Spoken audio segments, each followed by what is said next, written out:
What's up, gamers? Welcome back to 180 MTG. My name is Ryan Overturf, and this week I'm going to be talking about 2008 standard Dimir Faeries. Taking a little bit of a trip down memory lane here, talking about a really iconic, historic constructed deck, my experience with that deck, and the things that I learned playing with and against that deck all the way back in 2008, and how I believe that this deck can teach us some things about cube design. This is piggybacking a little bit off of a recent episode I did about constructed magic and cube design and just general principles there.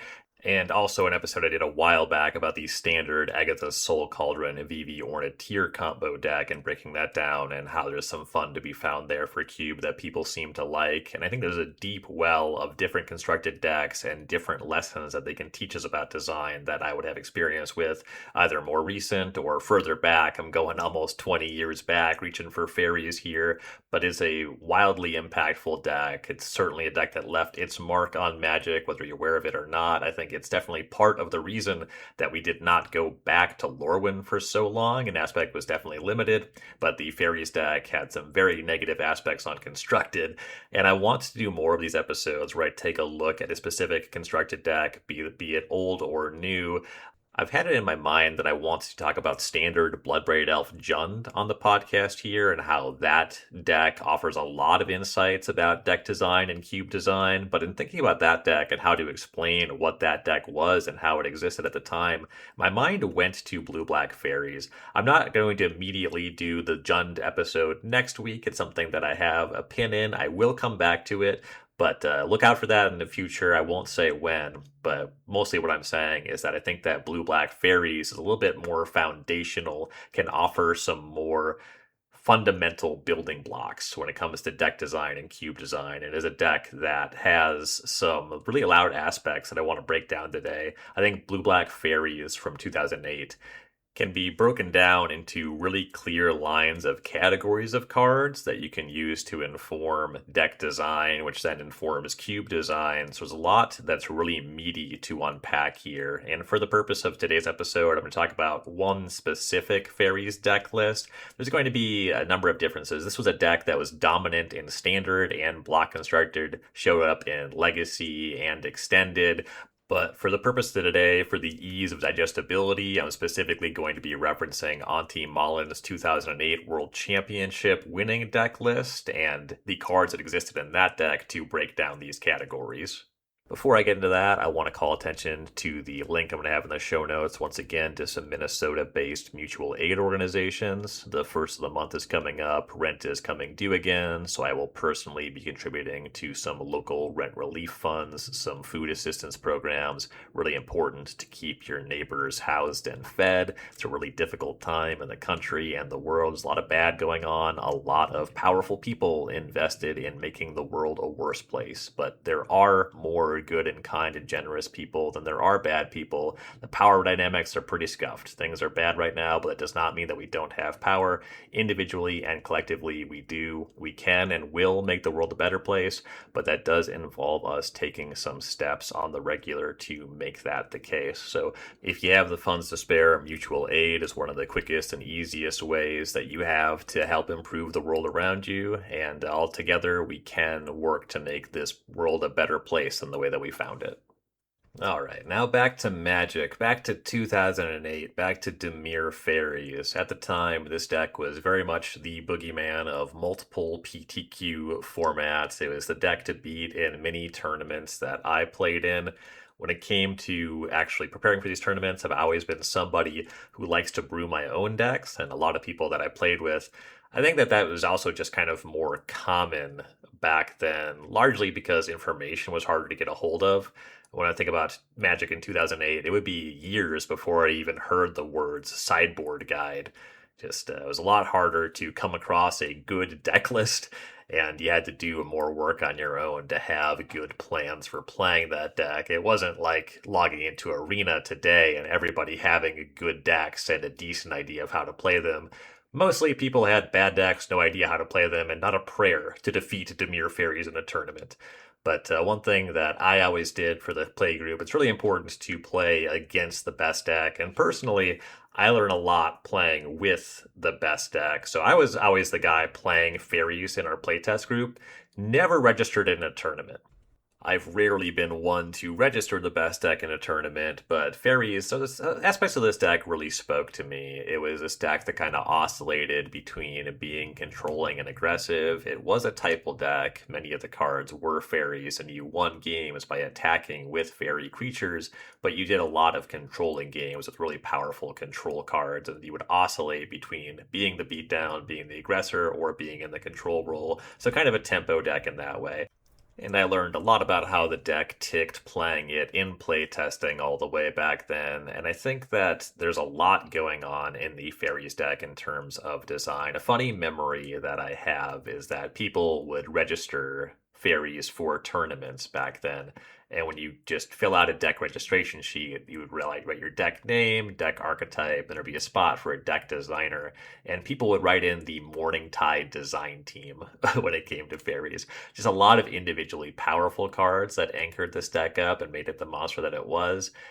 And an interesting piece of the history is that Fairies was a more dominant deck than many decks in recent memory that have suffered even multiple bans, but no cards in the Fairies deck were ever banned. It just was allowed to be dominant across multiple formats for a sustained period of time. And it kind of started to go away after like the seventh consecutive set where they printed a card that was expressly supposed to be good against Fairies. This is when they started printing a lot of cards that couldn't be countered. Maybe had protection from black or blue. Great Sable Stag kind of does all of that. Volcanic Fallout was a sweeper that couldn't be countered, that killed most of the fairy creatures. They just kept printing more cards to explicitly hate out fairies, but fairies continued to just be strong for a long time. So kind of a fun piece of the history there. But back to that idea of this deck being just copy paste for the Morningtide design team, there are some pretty loud and I'll say obvious synergies. The deck played the cards that by and large you were quote unquote supposed to play. But there's more going on there. So, like I said, I'm going to break this down into categories of cards, and this is going to be really an aspect of how players approach drafting Cube, which then naturally will inform how we can design cubes. So, I'm going to identify a few different categories of cards. I'm going to talk about the marquee cards from Auntie Malin's Fairy deck, how they fell into these categories for that deck, and then peel that back and talk about some examples from Cube and how we can translate these categories into Cube design and what that means for our own environments that we're curating. The first category I want to talk about is individually powerful cards. These are cards that are just strong on rate, that are the best at what they do regardless what they're doing. As you kind of look over a format, you identify just something that is the most powerful. You get the most out of your mana for casting them. That's what I'm talking about when it comes to individually powerful cards. They're not reliant on any synergies. They're just cards that you are happy to play because they are strong. So in the Fairies deck, the two standouts for individually powerful cards are Thoughtseize and Cryptic Command. Thoughtseize is still to this day a best-in-class one-mana discard effect. Cryptic Command, a really powerful modal card, reactive card. As its floor, you have a 4-mana counterspell that draws a card, a dismiss, so just kind of a 2-for-1. But then a card that, because you choose 2 of 4 modes, can just play in so many different contexts. It can swing a damage race, it can bounce a problematic permanent, and then a second Cryptic Command can counter it on the way down. The way that they chain was a really big deal for constructed formats. These two cards saw a ton of play. Thoughtseize to this day continues to see play in every format that it's legal in. It's still just an individually powerful card, power level outlier for constructed. I think it's a little bit weaker in cube than constructed. Some of that is because you can play 4 copies in constructed. That's, I think, a topic worth exploring someday, just cards that are stronger or weaker in 40 card versus 60 card decks. But anyway, I don't have to tell you that Thoughtseize is strong. Cryptic Command, definitely still strong. It's not one that really shows up too much in Magic and Constructed anymore these days, but it's still a strong cube card, can very much hang even in powered cube environments. And in 2008, even the five color decks were playing Cryptic Command. A blue, blue, blue card was played in the five color decks. Now, granted, the man was a little bit cheaty. They were playing Vivid Lands and Reflecting Pools, so you had a really high access to five colors of mana, but they were never going to look away from that blue, blue, blue casting cost. This was a card that any deck that could realistically cast it was playing. So that's what I'm talking about when I talk about individually powerful cards. And these individually powerful cards, these are going to be your bread and butter for power maxing environments, things like Vintage Cube, Powered Cube. I talked about Cryptic Command still being able to be a card that can hang and be strong in Powered Cube. So that's what you're looking for individually powerful cards. And the more you want players to explore synergies, the more you want to highlight synergy in environment, the lighter touch you want to use with this kind of thing. You can have a Thoughtseize, you can have a Cryptic Command, and that might entice somebody to move in on a color, but then you'll have other synergistic cards that will shine that players can explore once they move in on the powerful individual card. But if it's all Cryptic Commands all the way down, then they won't really be incentivized to explore those synergies. There's just going to be a stack of strong cards. So a lot of these are going to be an aspect of any power maxing environment. Of course, Black Lotus, Ancestral Recall, these are individually powerful cards. But the more you want to incentivize synergies, the less of the stuff that you're going to want so that players will actually explore your synergistic packages.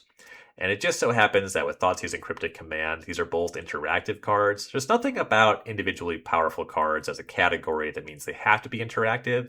That's just the way that the Faeries deck broke down. Everything else in the threat department at least is a fairy, so it at least touches on synergy in some aspect. So I wouldn't just highlight any of the fairy creatures as just individually powerful cards, though some of them I think fall closer to this category than others. But a card like Tarmogoyf, when we're talking about 2008 Magic, I think is a good example. That card was just in so many decks.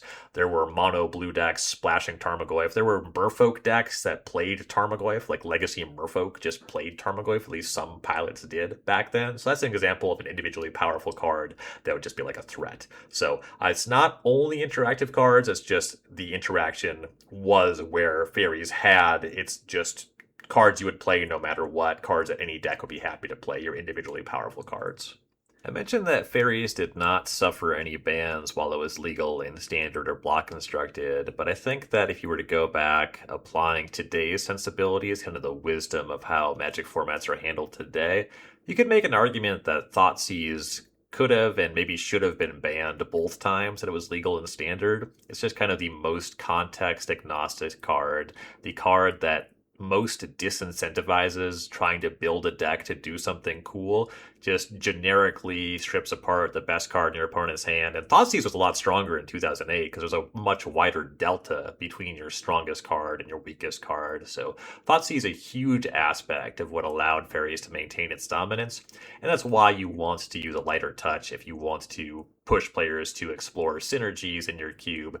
I'm not even talking about Thoughtseize, it's just the more you have lightning bolts and cards that just will be played in any deck, the less you're going to be even reading the cards that rely on synergies to show up in the first place. These cards being interactive, that's an aspect of it. Thoughtseize, Cryptic Command, Lightning Bolt, they break up synergies, but even just having really strong threats.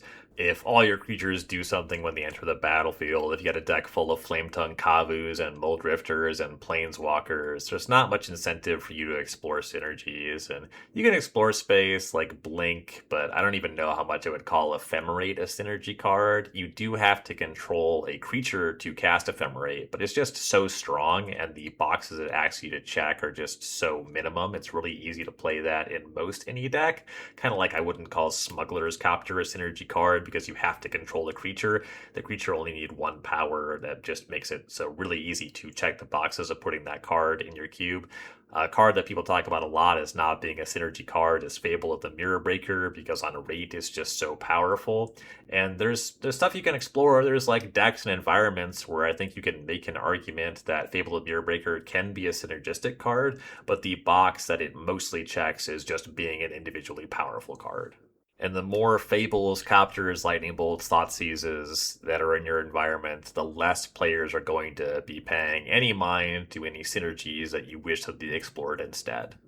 The next category I want to talk about is individually powerful synergy cards. These are cards that are just strong enough to play on rate, but they don't see the widespread adoption that you see of cards like Cryptic Command and Thoughtseize. These are not best in class, these cards are just strong, and then ultimately something happens within the texture of the deck that puts them over and allows one or a smaller range of decks to capitalize on these powerful cards. So in the Fairies deck, I'm talking about Bitter Blossom, Mutavault, Vendilion Click. Certainly when it comes to Mutavault and Vendilion Click, like this is just one of the strongest lands ever printed. It definitely was a huge standout both times that it was legal in Standard. Vendilion Click, when it was printed, one of the strongest, maybe the strongest blue creature printed at the time. It certainly has been outclassed in a number of ways, but these cards showed up in Fairies specifically because Mutavault, by virtue of having Changeling, was a fairy. Vendilion Click, of course, is a fairy. There's synergies happening there, even though you could play games where individually, on their own power level, by virtue of their own rate, these cards could win the game without capitalizing on synergy. That said, Mutavault wasn't showing up in the 5-color decks. Vendilion Click wasn't in every deck that could generate blue mana. Not every blue deck was interested in a creature, the same way every blue deck was interested in Cryptic Command. Bitter Blossom did show up in some other decks. There was some tokens decks that came in and out, but for the most part, Bitter Blossom, being a kindred fairy, was the big reason that the card saw play. It was massively powerful, but it was still a synergy card on some level. The 5-color decks also weren't playing Bitter Blossom, for example. So the way I think about individually powerful synergy cards is they are cards that you are just happy to play when you're working on a deck. They're cards that are probably going to be on your short list of cards that you want to play, and you'll play them largely on rate, but they will push you to explore some synergies. So all of these cards will play well with Fairies, and then Mutavault, be by virtue of being a changeling, will kind of push you in any kind of typal direction. But Vendilion Click, Bitter Blossom, once you've already convinced yourself that these are strong cards to play, then it makes a lot of sense to look at cards that do synergize with their creature types or anything else going on with the card. When it comes to Cube, these are cards that players will draft highly because they are individually powerful, but then they will also go on to inform the kinds of synergies that a player might want to explore in drafting. These cards are important for archetype definition in high power environments if you want players to do something more than just play all the powerful cards, adding a little bit more texture, getting some stuff on the high side of the power band that is synergistic on some level, goes a long way into defining those environments. And as you move away from power maxing into more synergy driven environments, these are the more ideal cards at the top of your power band. A good example of a card that's a synergistic, individually powerful card is Fear of Missing Out. 2 mana, 2/3 enchantment creature. When it enters, you discard a card and then draw a card. And if you have Delirium, when it attacks, you can untap a creature and you get a second combat step. So just on rate, you got a 2 mana 2/3 with some card filtering. Also, if your hand is empty, you do just draw a card. That's above rate when it comes to red cards. You can just play this in whatever deck. Likely going to show up in more aggressive decks than controlling decks. But then you start looking at playing this as a synergy card if you have Madness or any kind of discard matters in the environment. If there's Delirium going on, you can push that as a way to really leverage the body here to get really aggressive and deal a ton of damage. It's not just a card that you would play in any red deck, but it's a card that is pretty strong on rate and will get more powerful the more stuff that you have that speaks to the synergies that it can enable or synergize with. Current card design is very long of these kinds of cards for any kind of synergy you're looking to explore. Oftentimes with cards that can branch into multiple archetypes even. Take Bristly Bill Spinezoar, for example. 2 mana, 2/2 with landfall to put a +1/+1 counter on a creature, and you can pay 5 mana to double counters on creatures. That's just a strong aggressive creature. But then it also scales with counter synergies, landfall. If you're going up to power maxing environments, Bristly Bill is just a full-on combo with Nadu Winged Wisdom. You can really go off with that, keep making landfall triggers, drawing more cards and putting more lands on the battlefield with the Nadu triggers. And that's really the beauty of this category of individually powerful synergy cards, is that they can show up and be appealing at a wide range of power levels. They do enough just to make decks abstractly, and if you work for it, they can contribute to really powerful engines if that's what you want to do. I'd be remiss if I didn't shout out Monastery Swiftspear here as well. Swiftspear is just a great one drop for any aggressive deck, one power and haste. You'll play this in a red beatdown deck, but where it's really going to shine is in decks that can consistently trigger prowess, especially in decks that have access to a lot of creatures with prowess. You can kind of scale up that way. So Monastery Swiftspear is just a card that if you are playing a red aggressive deck, you're happy to take it. Maybe it even is a card that you'll value highly because you know it's one of the stronger red one drops. But then if the environment is really reinforcing playing non-creature spells in an aggressive deck, if there's more prowess payoffs, this can be a really strong synergistic part of a larger engine.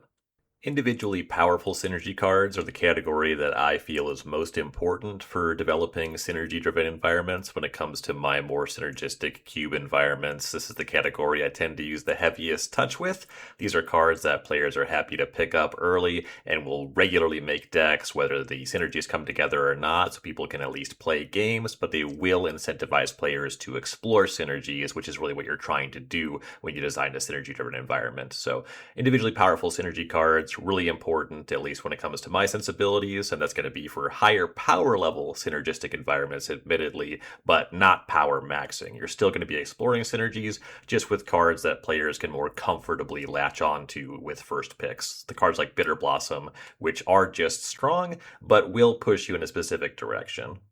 Which brings us to the category of individually weak synergy cards. These are cards that are generally not going to be exciting as individual pieces of cardboard, but are going to be more reliant on other cards to sometimes play at all, but generally to be worth the mana and the card that you invest in them. So the two examples that I want to talk about in Dimir Faeries here are Spellstutter Sprite and Mistbind Click.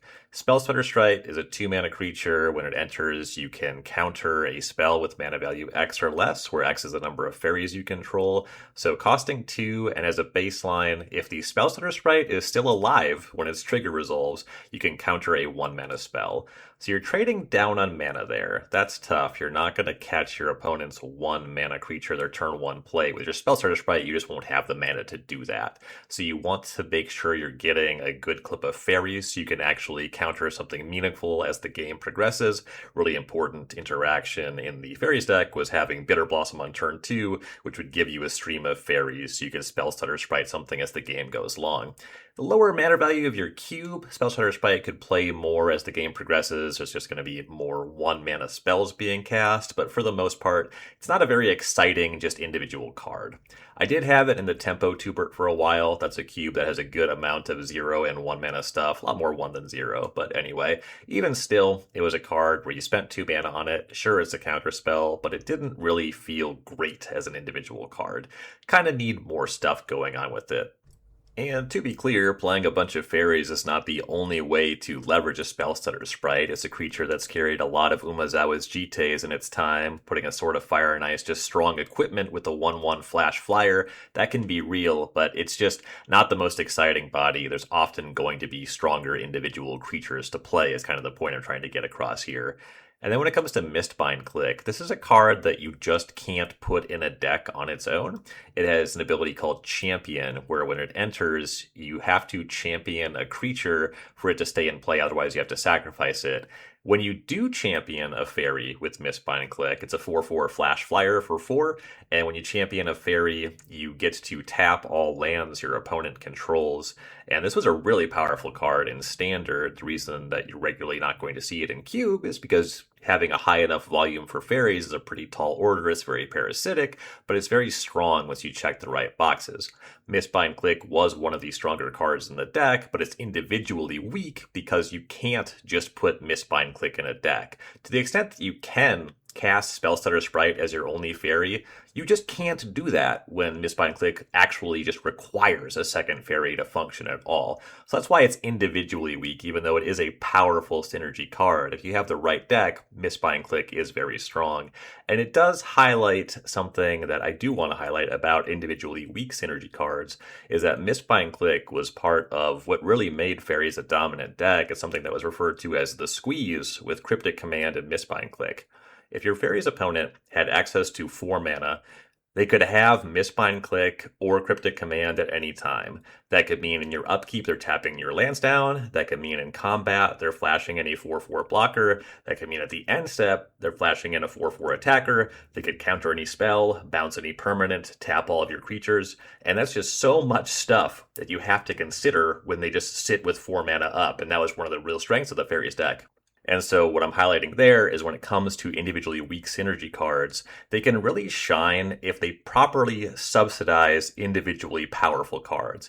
If they are on the level of the strongest cards abstractly, or sometimes even stronger, it can be ideal if you're going for a synergy-driven environment to really make it so your synergies, your A plus B, is stronger than the sum of the parts, then that's where these cards can really shine. These cards won't make every deck. There's games where you withdraw them and they won't really play at all. But when they do their thing, these cards are really going to shine and reward players for exploring synergies. Another thing worth discussing here is there's a pretty big difference between playing 4 copies of whatever card you want in Constructed and drafting a singleton cube, is that the well runs dry pretty quickly for these individually weak synergy cards, the ones that can really reward you for exploring a synergy. In Constructed, you load up on 4 Spellstutter Sprite, you load up on 4 Mistbind Click, and these cards are going to be strong in a lot of your games. You just need to draw the right combinations of cards. When it comes to a singleton cube, then you start having to add more fairies. You just need a lot of fairies for Mistbind Click to play at all, for Spellstutter Sprite to be effective against more expensive spells, and you start playing cards like Cloud Sprite, 1 mana, 1/1 flyer, can't block non-flying creatures. That card is never going to reward you as an individual card for exploring the synergy. If you draft that, you don't see Spellstutter Sprite, you just are playing this evasive creature with a blocking restriction. Maybe you can put an equipment on it. It can still play with some of the stuff that Spellstutter Sprite plays with, but it's just a very weak card. Its ceiling is about the ceiling of any other 1 mana evasive creature, and having the blocking restriction, that's just downside there. Even if you have just a 1 mana 1/1 flyer with the right creature type, like you'll play that in a deck where you have some payoffs, but it's going to have a very low floor, same as these other cards that can function as payoffs, but it's only those payoff cards that can actually realize a higher seeing. The Cloud Sprites are not really going to put your deck over on their own. And that's what a lot of the cards are going to look like as you get into more niche and parasitic space when it comes to cube, certainly for singleton cubes. It is totally fine for a cube to go long on these individually weak cards, but the more of that Cloud Sprite kind of stuff that you have, the more you have cards that don't amount to much on their own, the even lighter touch you're going to want to have with the individually powerful cards. You can go still kind of long on the powerful synergy cards because they will push players to be more incentivized to play the individually weak synergy cards, but Bitter Blossom, for example, actually doesn't ask you to play Cloud Sprite the way that Spellstutter Sprite and Mistbind Click do. So I think the longer you go on the individually weak synergy cards, you do have to be even more mindful of the individually powerful synergy cards as well. Just kind of the more weak stuff, especially when you get into the territory of the cards that can contribute to the ceiling of a different card, but just are kind of individually weak and don't have a pipe dream that they can contribute on their own, the more you have to be mindful of the stuff at the top of the power band if you expect or you want players to play these cards at all. A good example of an individually weak synergy card that contributes to a lot of the right decks in Cube is Mishra's Bauble. 0 mana artifact, sacrifice it, look at the top card of target player's deck. At the beginning of the next upkeep, you draw a card. Now, this card, if it's in your opening hand, it just kind of mucks up what your keep looks like. You don't know if it's going to be a land. You don't know if it's going to be a 7-drop, depending on the context of your deck. It just kind of reduces your information when it comes to keep or mulligan. When you top deck it, that slow cantrip means you are waiting a turn to actually draw your card for turn. But with some synergies, Mishra's Bauble can really get put over in a lot of ways. Kind of the most common one is Mishra's Bauble in a fetch land. This is why Mishra's Bauble is a constructed staple in non-rotating formats. You can look at the top card of your deck with Mishra's Bauble before deciding if you want to crack a fetch land. Really, any shuffle effect plays here. If the top card of your deck isn't what you want, you can shuffle before you get to draw that card at your next upkeep. So you can get another look at a random card and get some card selection for your your 0 mana artifact there. Can also be a thing that triggers Prowess or Flurry for Corey Steelcutter. It is a card that helps enable Delirium, really easy artifact to get into the graveyard, like Fear of Missing Out plays really well with Mishra's Bauble. And also just emptying your hand, being an artifact for affinity, or just any artifact matters. A lot of reasons you would play Mishra's Bauble, but if you're just playing a deck, like if any retail limited environment, if you put Mishra's Bauble into a core set, it's not strong in your Grizzly Bears deck. It's just not going to do anything alongside just generic creatures and removal spells. It's a pretty weak card, but with the right package, it has a ceiling that can get pretty strong. And on the topic of individually weak synergy cards, I do want to highlight a couple reactive options as well. On the topic of facilitating Delirium, Deadweight, Pyrite Spellbomb, removal spell that is an enchantment, removal spell that is an artifact. If you're going for artifacts matter, it's another way that Pyrite Spellbomb can shine there. Just having stuff that maybe is a little bit inefficient, Pyrite Spellbomb, you are spending more mana, you are getting less than you do out of the card Lightning Bolt, but if you are exploring artifact synergies, there's a lot of ways that you can leverage Pyrite Spellbomb in ways that you couldn't leverage Lightning Bolt. Dead Weight is not the best black removal spell if you're just trying to kill, a 3 toughness, 1 mana creature. Fatal Push is going to be much stronger against a number of creatures, but Dead Weight is going to be a card that's very good at enabling Delirium. Maybe you have some enchantment matter package. There are other ways to take advantage of the card, and removal spells that queue into a theme, I think, are a really good nuts and bolts way to add some definition to archetypes and environment to get players to draft cards that are just generally interactive, but then also do support synergies as well. Individually weak synergy cards can offer a lot of definition to archetypes and play environments, but they can be very specific and parasitic, and I personally try to employ them with a light touch. With this category, it's more important to find the right cards that offer enough flexibility or enough of exactly what one or more archetypes in an environment need. Otherwise, you risk seeing a lot of individually weak synergy cards in sideboards or decks that are long and weak cards, which can lead to disinteresting games. And to be fair, you could be interested in just lower power games, lower power environments. If that's your thing, then by all means, you are going to want to go longer on individually weak synergy cards, where I personally prefer to have more individually powerful synergy cards. Reversing that for a lower power environment, that makes a lot of sense. I am mostly speaking to my own personal sensibilities. And that brings us to the last category of card I want to talk about that I think that Dimir Faeries from 2008 Standard can inform for cube design, and I'm just going to refer to these as on-curve cards. These are cards that are just right on rate for the amount of mana that you play them. They can be placeholders. When you look at an individual deck, when you talk about a constructed environment, these are not the power outliers. These are not the strongest cards. These are not the synergistic cards. These are the cards that you play because they're the next best options that will round out a deck. You play them and you hope that something better is printed in the next set. If we're talking about in a draft, these are cards that you are happy to put in unless you see a power outlier in the next pack that maybe don't synergize but generally play in games. As a cube designer, I actually employ a lot of on-curve cards as placeholder slots in a design. If I have a card that's too weak or too strong and I want to cut it, I can always sub out just an on-curve, just a rate card that I know will play fine and be worth the mana a player plays for it. But it's not exciting. These are just cards that make decks and play fine. So the two examples from Faeries here are going to be Agony Warp and Broken Ambitions. You have a 2 mana removal spell and a 2+ mana, X mana counter spell, where if Mana Leak enters the format, yeah, you're going to play Mana Leak over Broken Ambitions. The Faeries deck isn't trying to mill you. It's not going to try to win clashes. It's really not what's happening in any of the games, almost never. Mana Leak is just a more efficient counter spell. You play you have the one terror in Auntie Malin's Faeries deck because you do play against a decent clip of black cards. So Agony Warp will answer many of the threats, but if you were to introduce some more generically powerful removal spell for the environment, it would not be difficult for the Faeries deck to move off of Agony Warp because it's not one of the strongest cards in the deck and it doesn't contribute to the synergies in any way whatsoever.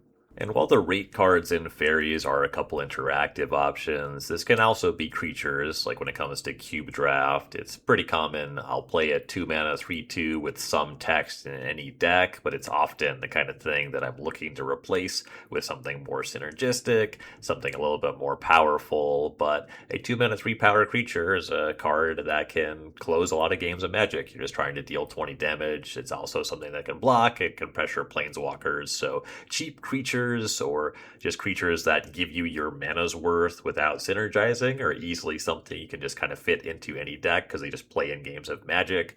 Card selection can be something that is very commonly just an on-curve kind of card.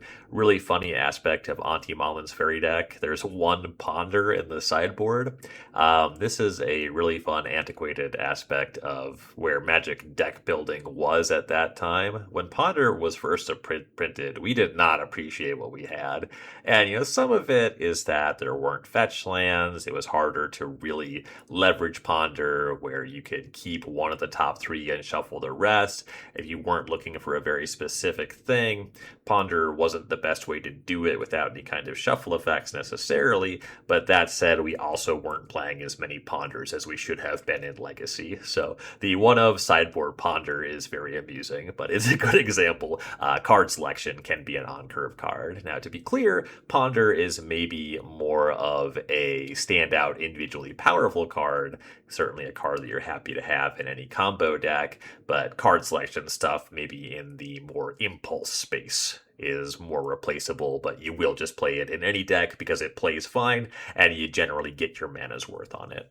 When it comes to on-curve cards in cube design, the more synergistic you want the environment to be, these tend to be cards that I phase out of my cubes. Maybe when I'm just looking for a black card, I need one more black card to make my cube the minimum number of cards to play. I'll add some generic Doomblade effect, but then the more I play the environment, if there's specific synergies or archetypes I'm looking to reinforce, I really want to turn that Doomblade into a deadweight. If I'm trying to enforce Faeries, make Faeries playable, I'm more interested in a card like Pepper Smoke, which draws a card if you control the Fairy. Even though it's kind of a weaker removal spell, it at least signals something that's going on that I would want players to explore by being a Kindred Fairy card and telling you, hey, Fairies are supported here. But there's nothing wrong with just playing on-curve cards. In fact, the original recipe Tubert is kind of all on curve cards all the way down. There are power outliers in that cube. Some cards are stronger than either others, but for the most part, I'm not really doing archetypes. I'm not supporting many explicit synergies.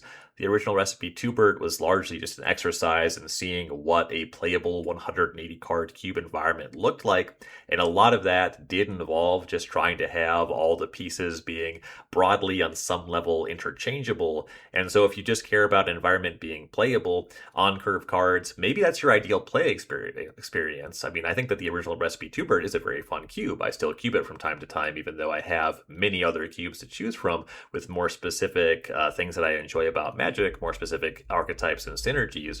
But I think that for a lot of people in the cube space, they really want to do something more specific. They really want to drive synergistic archetypes. Synergy is such a commonly used word by cube designers. So on-curve cards can be cards that you use to just get the requisite number of playables. They can be placeholders as you phase out something that's too weak or too strong and wait to find something that is a better fit for your environment. These are cards that will allow you to play games. They get on base. They make decks. These are kind of nuts and bolts stuff that you can easily slot in the environment.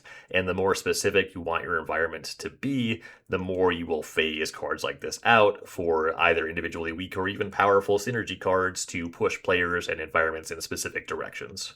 And that's going to do it for my look at 2008 standard Dimir Faeries regarding what this deck taught me about Magic, what I believe about this deck can be applied to cube design, my breakdown of individually powerful cards, individually powerful synergistic cards, individually weak synergistic cards, and just on-curve nuts and bolts cards, and how these four categories matter to players, drafters, and cube designers, and how you can modulate those knobs in your own design. I largely offered insights on my own sensibility abilities, but I did try to paint this in a way where you can apply what you like more or less. If you're power maxing, you go for the powerful cards, of course. If you are trying to get into more synergistic environments, depending on the power level you want, you can lean more into the individually powerful synergy cards or the individually weaker synergy cards. And really, no matter what you're doing, those on curve cards, they can be placeholders, they can be permanent fixtures of your environment. It is just good to have cards that make decks that people will more or less happily play